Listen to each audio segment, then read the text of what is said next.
ఒక్క నిమిషంలో నేను రోజు ఈ వీడియోస్‌ని ఎందుకు చేస్తున్నాను అనే విషయాన్ని నేను తెలియజేస్తాను. నా జీవితంలో నేను ఎక్కడికొచ్చి నిలబడ్డాను అనంటే, జీవితం మొత్తం ధ్యాన సాధన చేస్తానికి అంకితం చేసేసుకుని, ధ్యానం అంటే పిచ్చితో ఉండి భగవంతుడిని తెలుసుకోవడమే లక్ష్యంగా భావించి, అందరిని వదిలేసి, అన్నిటిని వదిలేసి, దేన్ని పట్టించుకోకుండా, ఈ ప్రపంచంతో సంబంధం లేకుండా,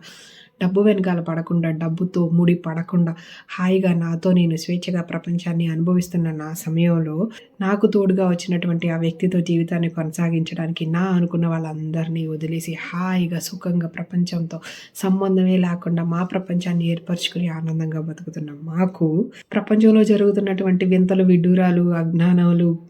అరాచకాలు ఇయన్నీ చూసి తట్టుకోలేక మైత్రాస్‌ని ప్రారంభించి దాని నుండి ప్రపంచానికి జ్ఞానాన్ని అందిస్తూ ఉన్న మాకు,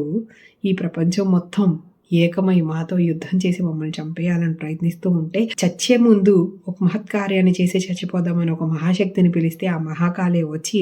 దశమహావిద్యలు తెరుచుకుని జ్ఞానాన్ని అందించబడి, ఈ ప్రపంచం ఎందుకు కొట్టుకు చచ్చిపోతుందో ఇంకా బాగా అర్థమయ్యి, ఈ ప్రపంచానికి ఏమీ చెప్పలేక మెదలకుండా ఉండిపోయిన మేము, ఇంకేం చేయాలో అర్థం కాక అన్నిటిని వదిలేసి మళ్ళీ మమ్మల్ని మేము ఐసోలేట్ చేసుకొని ఇంట్లోనే ఉండిపోయి ఉన్నాం. మాకు ఇది కాదురా నువ్వు చేయాల్సింది. బయటకొచ్చి ఈ ప్రపంచానికి సరైన మార్గనిర్దేశకం చెయ్యి అని లోపల తన్నుతూ ఉంటే, ఇక్కడి వరకు వచ్చిన విషయాలన్నిటిని బయటికి కక్కేద్దామని వచ్చాం.